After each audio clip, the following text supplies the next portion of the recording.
Hello students, आज हम discuss करने जा रहे हैं first year new book chapter number 4 topic 4.3 conservative and non conservative forces. इस चैप्टर का थर्ड लेक्चर है और इंपॉर्टेंट लॉन्ग क्वेश्चन भी है। तो इससे लॉन्ग क्वेश्चन जितनी ही अहमियत देंगे, मेरे पीछे कुछ हेडिंग्स भी है कि अगर ये लॉन्ग आ जाए तो तुम लोगों को प्रेजेंट करने में अगेन आसानी हो। लेक्चर को स्टार्ट करते हैं। Welcome you are in physics of our and your mentor Jain Shabir. तो टॉपिक का नाम है मेरे पास conservative and non conservative forces. बाकी सारी हेडिंग्स को अभी डिस्कस करते हैं, लेकिन एक आइडिया हो जाए तो उसके लिए मैं एक एग्जांपल को यहाँ पे डिस्कस करता हूँ कि कंजर्वेटिव फोर्स बोलते किसे हैं। देखो, कंजर्वेटिव फोर्स ऐसी फोर्स है कि जिसकी वजह से जो वर्क डन होता है वो पाथ पे डिपेंड नहीं करता, पाथ पर इंडिपेंडेंट है। मतलब जो वर्क डन है, मैं एग्जांपल देता हूँ। देखो, ये मार्कर है मेरे पास, ग्राउंड पे पड़ा है, मैंने ग्राउंड से पकड़ के इसे यहाँ पे लेकर आ गया, तो यहाँ पे इसके पास कुछ ना कुछ ग्रेविटेशनल पोटेंशियल एनर्जी आ गई। अच्छा, कितनी ग्रेविटेशनल पोटेंशियल एनर्जी इसमें आई होगी? कितनी ग्रेविटेशनल पोटेंशियल, जितना मैंने वर्क डन किया इसे उठाने में, इस पॉइंट पे लाने में जितना मैंने वर्क डन किया उतनी ही इसमें ग्रेविटेशनल पोटेंशियल एनर्जी आई होगी। हाँ, सिंपली ग्रेविटेशनल पोटेंशियल एनर्जी मेरे पास वर्क डन के बराबर होगा। और मुझे कैसे पता चलेगा कि इसके पास ग्रेविटेशनल पोटेंशियल एनर्जी है कि नहीं? अगर मैं इसे इस पॉइंट पे छोड़ूंगा तो ये नीचे जाएगा और नीचे जाते हुए ग्राउंड पे मौजूद जो भी चीजें होंगी उन पे इंपैक्ट क्रिएट करेगा, उन पे जोर लगाएगा। तो इसका ये मतलब है कि इसके पास यहाँ पे ग्रेविटेशनल पोटेंशियल एनर्जी है। अच्छा, अगर मैं इस सब्जेक्ट को, ये मेरे पास एक मार्कर है, इसे मैं कोई दूसरी तीसरे पॉइंट से राउंड लगा के, पूरा राउंड लगा के इसे इस पॉइंट पे लेकर आता हूँ, मतलब मैंने ज्यादा इसे पाथ जो से मैंने अलग चूज किया, पहले मैं सीधा लेकर आ गया था, अब मैं ऊपर नीचे से घुमा के इस पॉइंट पे अगेन इसी पॉइंट पे लेकर आता हूँ। तो क्या इसमें क्या ग्रेविटेशनल पोटेंशियल एनर्जी ज्यादा होगी? उतनी ही होगी। ग्रेविटेशनल पोटेंशियल एनर्जी पे तो पाथ में, मतलब ये पाथ पे डिपेंड ही नहीं करती। मतलब अगर ये इस पॉइंट पे आ गए तो इसमें उतनी ही पोटेंशियल एनर्जी जितनी ये डिजर्व करती है, चाहे तुम लोग सीधा आ जाओ या किसी और पाथ से आ जाओ, तो ये पाथ इंडिपेंडेंट है। तो कंजर्वेटिव फोर्स ऐसी फोर्स है कि जिसकी वजह से जो वर्क डन होता है वो पाथ पे डिपेंड नहीं करता। ये बड़ी एक्सप्लिसिट एक एग्जांपल थी जो होप सो तुम लोगों को समझ लगी है। अब आते हैं मतलब इसकी डेफिनेशन को, अभी मैं ज्यादा डिटेल में बताऊंगा जब इसकी डेफिनेशन वगैरह को डिस्कस करूंगा, लेकिन एक आइडिया देने के लिए तो टॉपिक को स्टार्ट करते हैं conservative and non conservative force को। तो अभी मैंने कहा कि कंजर्वेटिव फोर्स को अगर समझना है तो ग्रेविटेशनल फील्ड में से समझना है कि ग्रेविटेशनल फील्ड ये इस पर डिपेंड नहीं करती कि ऑब्जेक्ट किस पाथ को फॉलो करता है वो उस पॉइंट पे आ गया। अगर उस पॉइंट पे आ गए, चाहे शॉर्टेस्ट पाथ को फॉलो किए या लॉन्गेस्ट पाथ को, इंडिपेंडेंट ऑफ दिस, अगर वो इस पॉइंट पे आ गया तो उसके पास ग्रेविटेशनल पोटेंशियल एनर्जी सेम ही होगी, ठीक है, irrespective of the path followed. तो बहरहाल, तो सबसे पहले ग्रेविटेशनल फील्ड का पता होना चाहिए कि ग्रेविटेशनल फील्ड क्या होती है। देखो, ग्रेविटेशनल फील्ड, फील्ड का जहां पे भी मतलब आ जाए ना, लफ्ज आ जाए, वर्ड आ जाए, फील्ड का मतलब होता है रीजन और स्पेस, रीजन या स्पेस। फील्ड का मतलब है मैं किसी जगह या स्पेस की बात कर रहा हूं, किसी रीजन या स्पेस की बात कर रहा हूं। ओके, तो जब भी मैं ग्रेविटेशनल फील्ड की डेफिनेशन लिखूंगा तो ये रीजन या स्पेस का मुझे वर्ड देखने को मिलना चाहिए। अगर ये नहीं होगा तो ऑब्वियसली फिर तुम लोगों को इस डेफिनेशन के मार्क्स भी नहीं मिलेंगे। तो फील्ड के लफ्ज आ जाए तो इसका मतलब होता है रीजन और स्पेस। तो ग्रेविटेशनल फील्ड क्या होगी? ग्रेविटेशनल फील्ड ये वो रीजन या स्पेस है अर्थ के अराउंड। ग्रेविटेशनल फील्ड के ये वो रीजन या स्पेस है अर्थ के अराउंड कि जिसमें अगर कोई दूसरी बॉडी आ जाए तो अर्थ उस पे अट्रैक्टिव फोर्स या ग्रेविटेशनल फोर्स उस बॉडी पे लगाती है। तो डेफिनेशन देखो, ग्रेविटेशनल फील्ड के इट इज अ रीजन और स्पेस, ये या तो रीजन ही या स्पेस है, in which gravitational force of earth acted on a body, कि जिसमें अर्थ की ग्रेविटेशनल फोर्स बॉडी पे एक्ट करती है, तो ग्रेविटेशनल फील्ड होगी। अब अगली हेडिंग है work done in gravitational field. एक मेरे पास बॉडी है, वो ग्रेविटेशनल फील्ड में मूव करती है, एक पॉइंट से दूसरे पॉइंट तक जाती है।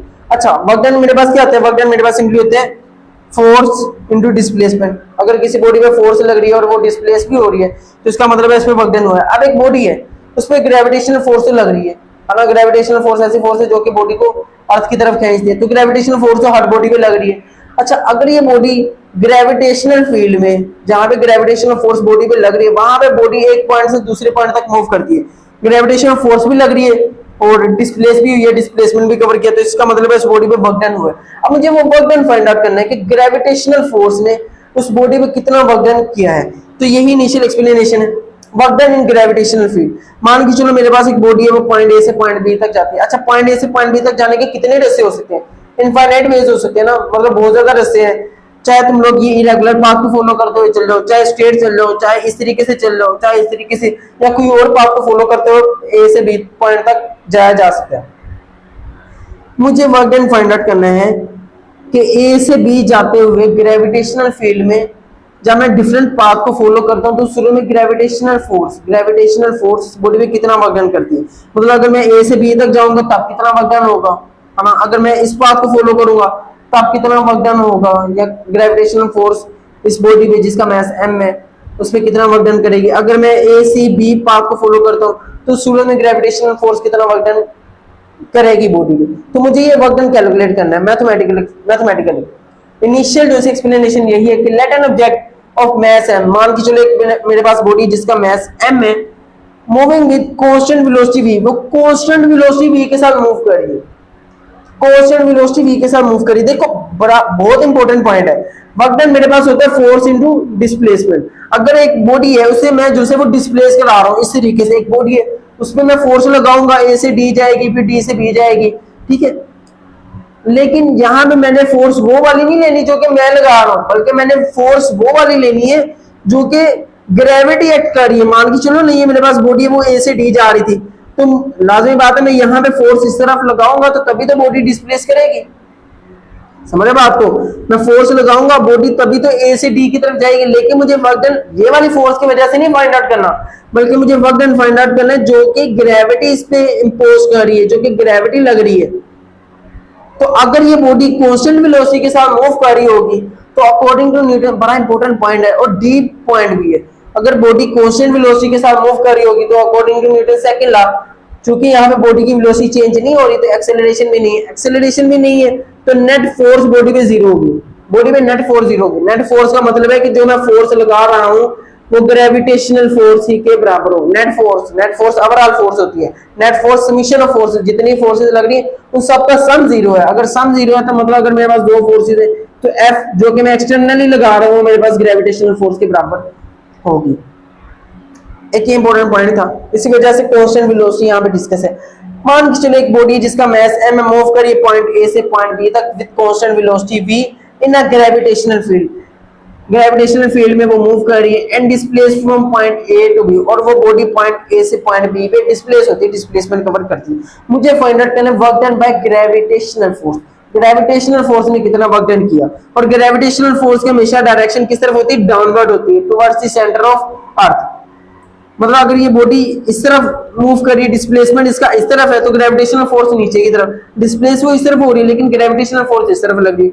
अगर ये बॉडी डिस्प्लेस ऊपर की तरफ हो रही है तो अगेन इसमें ग्रेविटेशनल फोर्स नीचे ही की तरफ लग रही है, तो ग्रेविटेशनल फोर्स ने कितना वर्क डन किया मुझे वो फाइंड आउट करना है। तो किसी भी पॉइंट में देख लो, अगर ये बॉडी ए से सी की तरफ जा रही है ऊपर तो वहां पे भी डिस्प्लेस वो ऊपर की तरफ हो रही है लेकिन ग्रेविटेशनल फोर्स नीचे की तरफ है।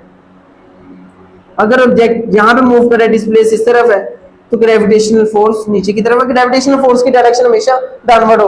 और एक बॉडी में कितनी ग्रेविटेशनल फोर्स लग रही है वो कैसे फाइंड आउट होता है, तो एक बॉडी में उतनी ही ग्रेविटेशनल फोर्स लगती है जितना उसका वेट होता है। वेट ये बताता है ना कि अर्थ उसे कितनी फोर्स के साथ खींच रही है, वेट इनफैक्ट ग्रेविटेशनल फोर्स को बताता है। तो एक बॉडी में कितनी ग्रेविटेशनल फोर्स लगेगी उतनी ही लगेगी जितना उसका वेट होगा, और वेट क्या होता है m/g, near the surface of earth. Weight का फॉर्मूला होता है m/g, तो ग्रेविटेशनल फोर्स मेरे पास बराबर है m/g के। सिंपली ये तुम लोगों को पहले भी पता था। चलो बहरहाल अब मैंने यहाँ पे ना तीन पाथ को चूज किया है, बॉडी ने ए से बी तक जाना है, मैंने तीन पाथ को चूज किया है। पहले तो बड़े जो से वो यूनिक है ए डी बी, यहाँ तो बॉडी ए डी बी से चल जाएगी बी पॉइंट पे, या ए सी बी पाथ को फॉलो करते हुए चल जाएगी, या फिर इस इरेगुलर पाथ से डायरेक्टली ए टू बी पहुंच जाएगी। ओके, अब इन तीनों पाथ में मैं वर्क डन फाइंड आउट करने जा रहा हूँ कि कितना ग्रेविटेशनल फोर्स कितना वर्क डन करते हैं। तो पहला पाथ है मेरे पास A D B, work done along A D B, A D B के अलोंग कितना वर्क डन हुआ।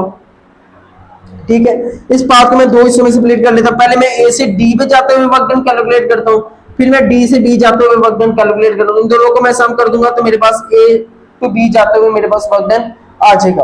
अच्छा, ए से डी जाते हुए वर्क डन कितना है, वर्क डन ए डी वो मैं फाइंड आउट करता हूं। तो वर्क डन का फॉर्मूला आता है force into displacement into cos of theta. अच्छा, यहाँ पे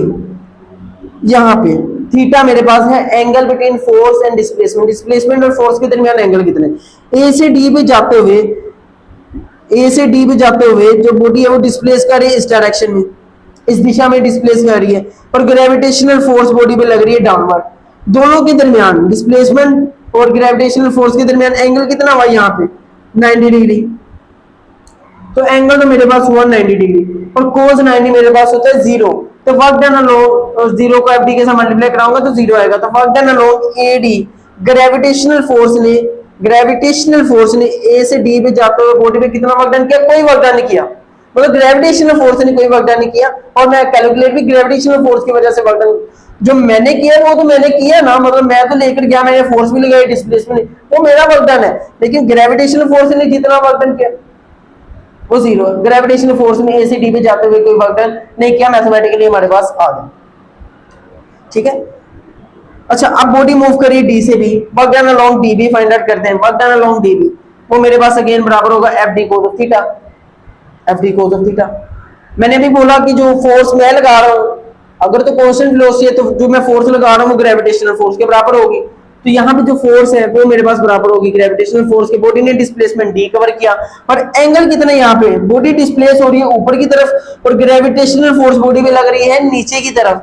दोनों के दरमियान एंगल हुआ 90 डिग्री। डिस्प्लेसमेंट में gravitational force, sorry 180 degree, gravitational force और डिस्प्लेसमेंट के दरमियान एंगल कितना हुआ? 180 डिग्रीज। थोड़ा छोटा करके लिखना, स्पेस की कमी की वजह से बहरहाल। तो एंगल यहाँ पे मैंने लिख दिया 180 डिग्री, और cos 180 डिग्री मेरे पास बराबर होता है -1 के। तो -1 इसके साथ मल्टीप्लाई होगा तो -FD। वर्क डन dB मेरे पास बराबर होगा -FD। अभी मैंने FD ग्रेविटेशनल फोर्स मेरे पास बराबर होते हैं m × g के, तो -FD will be equal to, F की जगह मैंने mg लिख दिया, तो gravitational force will be equal to m × g। तो वर्क डन अलोंग dB मेरे पास बराबर होगा -mgh। जब मैं हॉरिजॉन्टली मूव कर रहा था तब वर्क डन 0, और जब मैं वर्टिकली ऊपर की तरफ मूव कर रहा था तो तब वर्क डन -mgh। ओके, तो टोटल वर्क डन ए से बी जाते हुए टोटल वर्क डन कितना होगा? Work done along AD plus work done along DB, work done along AD plus work done along DB, AD तो 0, DB -mgh। तो total work done मेरे पास बराबर होगा -mgh। ए से बी जाते हुए मेरे पास बॉडी इस पाथ को फॉलो करते हुए टोटल वर्क डन कितना हुआ? ग्रेविटेशनल फोर्स ने टोटल वर्क डन कितना किया? Equals to -mgh। अच्छा, वर्क डन अलोंग एसीबी, अब मैं इस पाथ को फॉलो करता हूं एसी और फिर बी को जो से मैं अप्रोच करता हूं, तो इस पाथ को फॉलो करते हुए कितना वर्क डन होगा? अगेन इस पाथ को मैं दो हिस्सों में स्प्लिट कर लेता हूं। पहले मैं मूव करूंगा ए से सी, तब वर्क डन फाइंड आउट करूंगा, फिर सी से B work done find out करूंगा, दोनों को सम करूंगा, टोटल वर्क डन।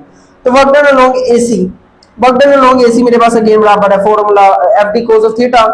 तो अब एंगल कितना बन रहा है? डिस्प्लेसमेंट ऊपर की तरफ है, ग्रेविटेशनल फोर्स नीचे की तरफ है। अगेन यहाँ पे जो एंगल है वो 180 डिग्री है, दोनों के दरमियान एंगल कितने? डिस्प्लेसमेंट ऊपर की तरफ और फोर्स नीचे की तरफ, ग्रेविटी, तो एंगल कितना हुआ? 180 डिग्री। तो दोनों के दरमियान एंगल कितने? 180 डिग्री। cos 180 यहाँ पे मैंने पुट कर दिया, यहाँ पे जो फोर्स है वो मेरे पास ग्रेविटेशनल फोर्स के बराबर होगी।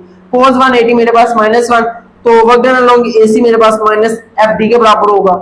अच्छा, फोर्स ग्रेविटेशनल फोर्स का फॉर्मूला m × g मैंने इसे यहाँ पे पुट कर दिया, तो वर्क डन अलोंग एसी मेरे पास आ गया -mgh। एसी के अलोंग कितना वर्क डन किया? ग्रेविटेशनल फोर्स ने इक्वल्स टू -mgh। अच्छा, सी से बी जाते हुए ग्रेविटेशनल फोर्स ने कितना वर्क डन किया इस बॉडी में, वो कैलकुलेट करते हैं। Work done along CB part. अब एंगल कितना है? डिस्प्लेसमेंट, बॉडी डिस्प्लेस कर रही सी से डी की तरफ, डिस्प्लेसमेंट इस तरफ है और ग्रेविटेशनल फोर्स नीचे की तरफ लग रही है, तो दोनों के दरमियान एंगल कितना होगा? 90 डिग्रीज। डिस्प्लेसमेंट और ग्रेविटेशनल फोर्स के दरमियान एंगल कितना? 90 डिग्री। तो वर्क यहाँ पे थीटा की जगह सिंपली 90 डिग्री पुट करूंगा, और cos 90 0 होते हैं, तो वर्क डन मेरे पास अलोंग सीबी 0 होगा। टोटल वर्क डन मैं फाइंड आउट कर दूंगा, total AC work done along AC plus work done along CB, CB तो हो गया 0, तो एसी में -mgh था, तो total work done will be equal to -mgh। अच्छा, इस पाथ को फॉलो करते हुए टोटल वर्क डन तब भी -mgh आया जो ग्रेविटेशनल फोर्स ने किया, और इस पाथ को फॉलो करते हुए तब भी टोटल वर्क डन मेरे पास -mgh आया। मतलब यहाँ से हल्का हल्का मुझे अंदाजा हो रहा है कि जो ग्रेविटेशनल फोर्स है ना, उसकी वजह से जो वर्क डन होता है वो पाथ पे डिपेंड नहीं करता, चाहे मैं इस पाथ को फॉलो करूं चाहे मैं इस पाथ को। तो यहाँ से मैं कंक्लूजन, अभी मैं इस पाथ को भी डिस्कस करता हूँ वहां पे, लेकिन यहाँ से एक मैं कंक्लूजन बना सकता हूँ कि जो ग्रेविटेशनल फोर्स की वजह से जो वर्क डन है वो इंडिपेंडेंट ऑफ पाथ फॉलोड है, पाथ पे डिपेंड ही नहीं करता, जो सा मर्जी पाथ को फॉलो करते हुए चल रहा हो। ए बी भी हमें यही कंफर्म कर देगा। लेकिन बहरहाल अभी तक ए डी बी और ए सी बी की डिस्कशन से अभी तक जो हमने पॉइंट को गेट किया वो क्या है कि जब जब बॉडी हॉरिजॉन्टल मूव कर रही है, यहाँ पे हॉरिजॉन्टल मूव किया और यहाँ पे हॉरिजॉन्टल, तब तक वर्क डन 0 है। मतलब जब बॉडी हॉरिजॉन्टल मूव करेगी तब उसका कोई वर्क डन नहीं है, work done by gravitational force नहीं होगा। और जब जब वो वर्टिकली मूव करे तब तब वर्क डन नेगेटिव है, मतलब डीबी पे मूव किया work done negative minus mgh, AC से मूव किया तब भी वर्क डन नेगेटिव। तो यहाँ पे 2 पॉइंट्स हैं, वो दोनों पॉइंट्स मैंने आगे भी लिखे हुए हैं, उन्हें भी डिस्कस कर लेता हूँ। बहरहाल अब मैं वर्क डन कैलकुलेट करने जा रहा हूँ अलोंग ए टू बी, इसी रेगुलर पाथ को फॉलो करते हुए कितना वर्क डन होगा।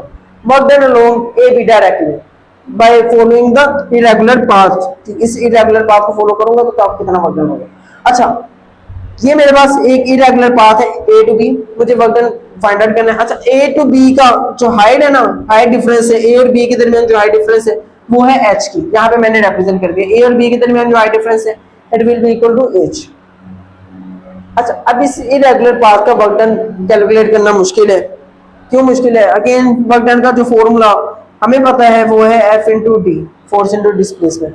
तो इरेगुलर पाथ में बॉडी स्ट्रेट लाइन में तो नहीं मूव करी, इरेगुलर पाथ को फॉलो करते हुए, तो अगर बॉडी स्ट्रेट लाइन में मूव नहीं करी तो ये फॉर्मूला भी नहीं लग सकता, क्योंकि डिस्प्लेसमेंट तो होते ही शॉर्टेस्ट डिस्टेंस या स्ट्रेट लाइन डिस्टेंस है ना, स्ट्रेट लाइन डिस्टेंस को डिस्प्लेसमेंट बोला जाता है। तो ये बॉडी आप कब पाथ में मूव करे तो शुरू में वर्क डन हम कैसे कैलकुलेट करें? तो शुरू में हम करते क्या है कि इस पूरे कर्व पाथ को हम छोटे छोटे स्टेप्स में, छोटे छोटे वर्टिकल और हॉरिजॉन्टल स्टेप्स में ब्रेक कर देता हूँ। मतलब ये vertical horizontal vertical horizontal vertical और हॉरिजॉन्टल स्टेप्स में ब्रेक कर देता हूँ। इस तरीके से वर्टिकल और हॉरिजॉन्टल मूव करते हुए मैं पॉइंट बी तक पहुंच जाऊंगा। अच्छा अब इन छोटे छोटे स्टेप्स का मैं वर्क डन कैलकुलेट करूंगा तो मेरे पास वर्क डन आ जाएगा अलोंग दिस कर्व पाथ, ठीक है। तो यही बात मैंने यहाँ पे लिखी, let the whole path is divided into n number of horizontal and vertical steps, कि जो पूरे का पूरा पाथ है इसे n नंबर ऑफ हॉरिजॉन्टल और वर्टिकल एंड हॉरिजॉन्टल स्टेप्स में क्या कर दिया, ब्रेक कर दिया। अब मैं इस वर्टिकल स्टेप के long work done find out करूंगा और हॉरिजॉन्टल स्टेप्स के long work done find out करूंगा, फिर सारे वर्क डन को मैं ऐड अप कर दूंगा तो मेरे पास टोटल वर्क डन आ जाएगा। मुश्किल काम हो गया है ना, लेकिन अभी हमने जो कंक्लूजन यहाँ से विड्रॉ किया है उसी को अगर मैं यूटिलाइज करूं तो मुझे पता है कि जब तक बॉडी हॉरिजॉन्टल में मूव करेगी, हॉरिजॉन्टल जब भी बॉडी मूव करेगी तो तब कोई वर्क डन नहीं है, तब कोई वर्क डन नहीं है तो मजीद फिर मुझे कैलकुलेट करने की जरूरत ही नहीं है ना, वर्क डन वहां पे होगा नहीं। तो मतलब यहाँ पे भी जब बॉडी हॉरिजॉन्टल मूव करेगी तो उस में मुझे वर्क डन कैलकुलेट करने की जरूरत नहीं है, मुझे कोई मतलब टेंशन लेने की जरूरत नहीं है कि यहाँ पे वर्क डन क्या होगा, मुझे पता है जीरो ही होगा। हॉरिजॉन्टल जब भी बॉडी मूव करेगी तो work done by gravitational force will B zero. तो अच्छा अब आधा काम तो हो गया, आधा पीछे क्या रह गया, क्या मुझे ये वर्टिकली जब तक बॉडी वर्टिकल मूव कर रही है तब तक तो वर्क डन फाइंड आउट करना है जब। और अच्छा इस छोटी छोटी जो हाइट्स हैं, पहली हाइट को मैं डेल्टा बाय 1 जो हाइट का डिफरेंस है उसे मैं डेल्टा बाय 1 कह लेता हूँ, डिस्प्लेसमेंट इसे मैं डेल्टा बाय 2 कह लेता हूँ, और फिर यहाँ पे कोई उसे मैं डेल्टा बाय आई कोई भी नाम दे लेता हूँ, वेरिएबल डेल्टा बाय आई कह लेता हूँ, और आखिरी वाले को मैं जो आखिरी हाइट है वर्टिकल हाइट है वर्टिकल डिस्प्लेसमेंट है उसे मैं डेल्टा बाय एन कह लेता हूँ। पहले body delta by 1 displacement cover करेगी, फिर डेल्टा बाय 2 डिस्प्लेसमेंट। तो यहाँ पे जो डिस्प्लेसमेंट्स हैं छोटे छोटे डिस्प्लेसमेंट है उन्हें मैंने delta by 1 delta by 2 delta by I और फिर डेल्टा बाय एन कह दिया। और ए से बी तक जो टोटल हाइट डिफरेंस है वो है मेरे पास एच। तो ये मैंने फिर इसकी कैलकुलेशन करते हैं नेक्स्ट व्हाइट बोर्ड पे, लेकिन ये दो इंपॉर्टेंट पॉइंट्स जो कि मैं ऑलरेडी बता चुका हूँ। दोबारा रिकॉल करो, work done along horizontal path zero, work done horizontal path के अलोंग जीरो होगा। क्यों? क्योंकि उस सूरत में एंगल 90 डिग्री फॉर्म करता है, डिस्प्लेसमेंट और फोर्स के दरमियान जो एंगल है वो 90 डिग्री, एंगल 90 डिग्री। अच्छा work done along vertical path is negative, जो वर्क डन वर्टिकल पाथ के अलोंग होगा वो हमेशा नेगेटिव होगा। मतलब यहाँ पे इस पॉइंट पे ग्रेविटेशनल फोर्स Fg लग रही है, तो इस पाथ पे कितना वर्क डन होगा उसे मैं डेल्टा W1 कह लेता हूँ। मतलब इस छोटे से डिस्प्लेसमेंट कवर करने में, डेल्टा y1 डिस्प्लेसमेंट करने में कितना वर्क डन होगा उसे मैं डेल्टा y1 कह लेता हूँ। It will be equal to minus gravitational force और डिस्प्लेसमेंट यहाँ पे क्या डेल्टा y1, ग्रेविटेशनल फोर्स मेरे पास माइनस mg डेल्टा y1। तो इस छोटे से पाथ में कितना वर्क डन होगा, force into displacement delta y1 है और gravitational force it will be equal to m into g। तो delta w1 will be equal to minus mg delta y1। इसी तरीके से हर पाथ को तुम लोग कैलकुलेट करोगे, फिर इन सारे वर्क डन को तुम लोग ऐड अप कर दोगे तो टोटल वर्क डन आ जाएगा ए से बी जाते हुए। और हमने देखना क्या है उसमें, देखना ये है कि क्या ये टोटल वर्क डन जो मैं ए से बी जाते हुए कैलकुलेट करूंगा क्या इन दोनों टोटल वर्क डन के बराबर होगा कि नहीं। तो इसके लिए नेक्स्ट व्हाइट बोर्ड पे चलते हैं। नाउ मैथमेटिकल एक्सप्रेशंस को कंटिन्यू करते हैं। वहां तक दो पॉइंट अभी तुम लोगों ने देख ली, हॉरिजॉन्टल पाथ में तो वर्क डन होगा ही नहीं तो वो कैलकुलेट ही नहीं करेंगे, तो work done along vertical path होगा तो वो नेगेटिव होगा। तो उसे देखते हैं। Work done along vertical steps will be, उन वर्टिकल स्टेप्स के लॉन्ग वर्क डन कितना होगा, वर्क डन पहले स्टेप के लिए मैं वर्क डन फाइंड आउट करूंगा, तो पहले स्टेप के लिए जो वर्क डन है will be equal to force into displacement F D cos of theta होगा फॉर्मूला। फोर्स कौन सी लग रही है, ग्रेविटेशनल फोर्स, और डिस्प्लेसमेंट कितना कवर किया, डेल्टा y1, ये छोटा सा स्टेप डिस्प्लेसमेंट कवर किया ना डेल्टा y1, और एंगल चूंकि दोनों के दरमियान वर्टिकल स्टेप से मैं मूव करते हुए ऊपर की तरफ मूव करते हुए जो एंगल है 180 डिग्री होगा, तो F D cos of theta will be equal to minus F G gravitational force और डिस्प्लेसमेंट डेल्टा y1 और cos थीटा -1, तो माइनस एफ जी डेल्टा y1। अच्छा, gravitational force minus M G के बराबर है डिस्प्लेसमेंट डेल्टा y1, तो पहले step में कितना वर्क डन हुआ, will be equal to minus M G delta y1, दूसरे में कितना होगा, minus M G delta y2 होगा, ठीक है इसमें, और चलते चलते जो nth स्टेप होगा उस पे कितना वर्क डन होगा, minus M G delta yn उस पे वर्क डन होगा। अब टोटल इस तरीके से मैंने सारे वर्टिकल स्टेप्स में वर्क डन फाइंड आउट कर लिया, इस तरीके तीसरे के लिए फाइंड आउट करूंगा, चौथे के लिए चलते चलते nth work done nth step के लिए वर्क डन फाइंड आउट करूंगा। अगर मैं इस सारे वर्क डन को मैं ऐड अप कर दूं तो मेरे पास टोटल वर्क डन आ जाएगा ए से बी जाते हुए इस इरेगुलर पाथ को फॉलो करते हुए, तो total work done will be equal to delta w1 plus delta w2, अब चलते चलते डेल्टा wn सबको मैं ऐड अप कर दूंगा। डेल्टा w1 क्या है, minus M G delta y1 minus, और डेल्टा w2 क्या है, minus M G delta y2 plus चलते चलते, और डेल्टा wn क्या है, minus M G delta yn। अच्छा, एम जी यहाँ पे भी है, ये सामने जो सा कॉमन है तो इसे मैं कॉमन निकाल लेता हूँ, तो total work done will be equal to minus M G मैंने कॉमन निकाल लिया, अंदर क्या बचेगा, माइनस भी कॉमन निकाल लिया ना, तो डेल्टा y1 माइनस y आ गया तो अंदर प्लस बचेगा, delta y1 plus delta y2 चलते चलते प्लस डेल्टा yn, मतलब सारे जो स्टेप्स हैं वर्टिकल स्टेप्स हैं उनकी हाइट को मैं ऐड अप कर दूंगा। अब ये जो delta y1 plus delta y2 और चलते चलते डेल्टा yn है, छोटे छोटे स्टेप्स को अगर मैं ऐड अप करूं तो मेरे पास टोटल हाइट तो h ही बनेगी, ऐसा है कि नहीं, छोटे छोटे हाइट्स को मैं अगर ऐड अप करूंगा स्टेप्स को वर्टिकल स्टेप्स को तो टोटल हाइट मेरे पास h बनेगी, ठीक है। अच्छा, यहाँ पे एक पॉइंट तुम लोग ये भी कह सकते हो, मतलब चलो यहाँ तक तो ठीक है, ये सारे ऐड अप हो रहे हैं, यहाँ पे ऐड अप हो रहे हैं, यहाँ पे तो सब्ट्रैक्ट हो रहा है, यहाँ पे तो सब्ट्रैक्ट हो रहा है, यहाँ पे भी सब्ट्रैक्ट हो रहा है, लेकिन ये जो सब्ट्रैक्शन हो रही है यहाँ पे, क्योंकि यहाँ पे तो हाइट नीचे की तरफ, बॉडी नीचे की तरफ आ रही है ना, तो यहाँ पे ये तो स्टेप्स ऐड अप होंगे लेकिन ये तो सब्ट्रैक्ट होंगे, ये जो सब्ट्रैक्ट हो रहे हैं यहाँ पे काउंटर भी तो हो रहा है, ये अगेन ऊपर भी तो जा रहा है, तो इसलिए इसे काउंटर कर लिया, बाकी सारे जो से वो हाइट ऐड अप होंगे तो हाइट h के बराबर होगी, ये छोटे छोटे स्टेप्स ऐड अप होंगे तो हाइट h ही के बराबर होगी, तो इन सारे छोटे छोटे स्टेप्स को मैं ऐड अप करूंगा तो मेरे पास वो h के बराबर होगा, तो total work done will be equal to minus mgh। तो a से भी इरेगुलर पाथ को फॉलो करो तब भी माइनस mgh, कोई और दूसरा तीसरा पाथ को फॉलो करो तब भी माइनस mgh, तो यहाँ से मेरे पास एक रिजल्ट ये आएगा कि जब बॉडी a से b तक जा रही थी तो शुरू में जो वर्क डन होगा ड्यू टू ग्रेविटेशनल फोर्स वो पाथ पे डिपेंड नहीं करेगा, जो सा मर्जी पाथ को फॉलो कर लो, अगर तुम लोग उस पॉइंट पे पहुंच गए तो work done will be same. तो work done due to gravitational force is independent of path followed. अच्छा, अब इसके बाद कंजर्वेटिव और नॉन कंजर्वेटिव फोर्सेस की डेफिनेशन को देख लेते हैं। तो मेरे पास मैं यहाँ पे कह सकता हूँ कि जो ग्रेविटेशनल फोर्स है वो कंजर्वेटिव फोर्स है, ऐसी फोर्स कि जिसकी वजह से जो वर्क डन हो रहा है वो पाथ पे डिपेंड नहीं करता, यही बात है ना, work done due to gravitation force path पे डिपेंड नहीं करेगी, तो ग्रेविटेशनल फोर्स मेरे पास कंजर्वेटिव फोर्स के एग्जांपल है। मैं डेफिनेशन लिखता हूँ और फिर उनको नोट डाउन करो, नेक्स्ट व्हाइट बोर्ड पे चलते हैं।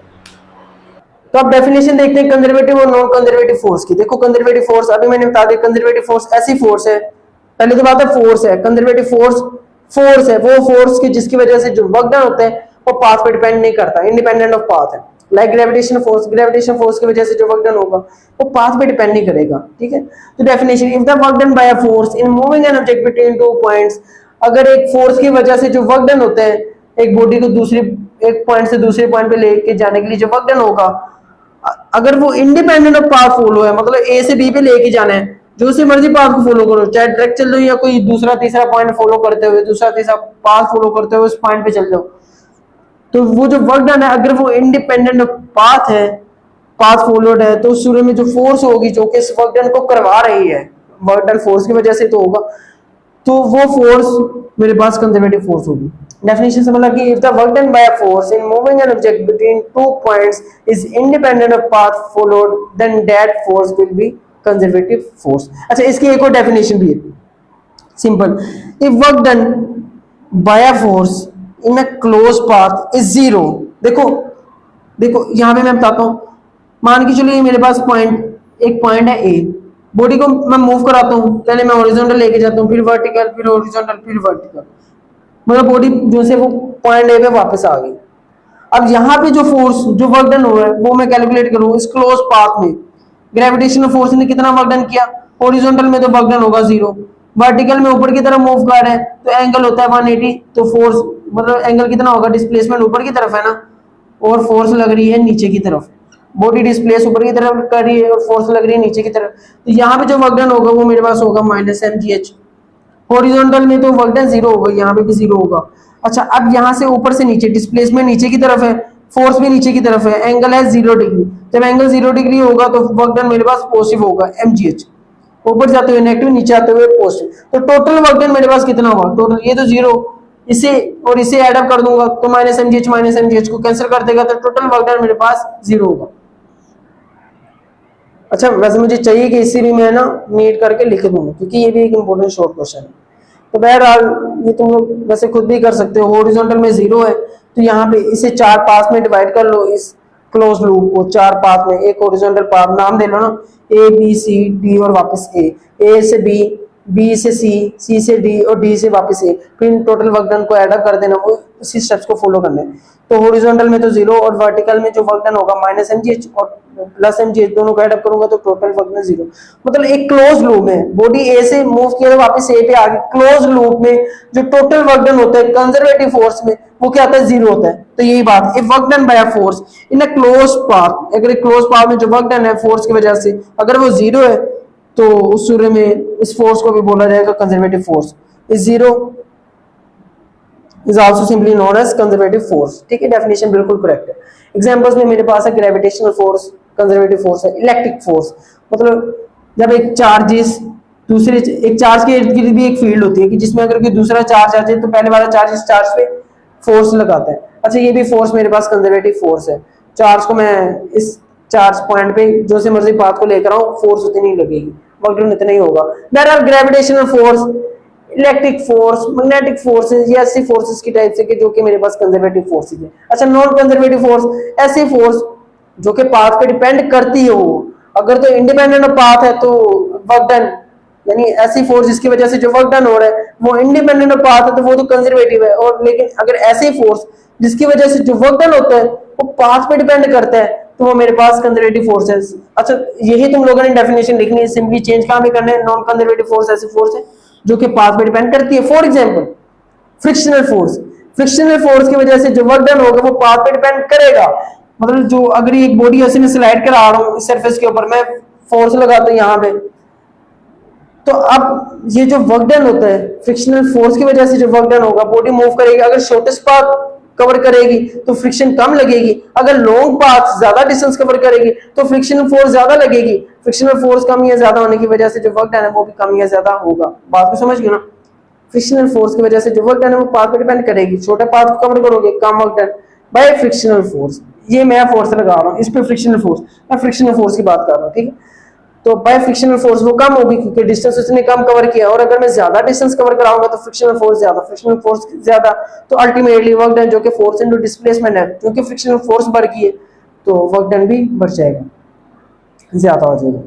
तो यहाँ पे सिंपली क्या है, डेफिनेशन वही लिखनी है, बस चेंज क्या करना है, इंडिपेंडेंट की जगह लिख लेना है डिपेंडेंट ऑफ पाथ फॉलो, ठीक है। इसके अलावा दूसरी डेफिनेशन में work done by force in a close path is non zero आ जाएगा, simply is not zero, zero की जगह तुम लोगों ने लिख देना नॉट जीरो, तो ये कंजर्वेटिव फोर्स की डेफिनेशन हो जाएगी। और इसकी एग्जांपल क्या है, work done by frictional force is an example of non conservative force. तो बच्चों ये था आज का डिटेल लेक्चर, उम्मीद है तुम लोगों को बहुत सही लेक्चर पसंद आया होगा।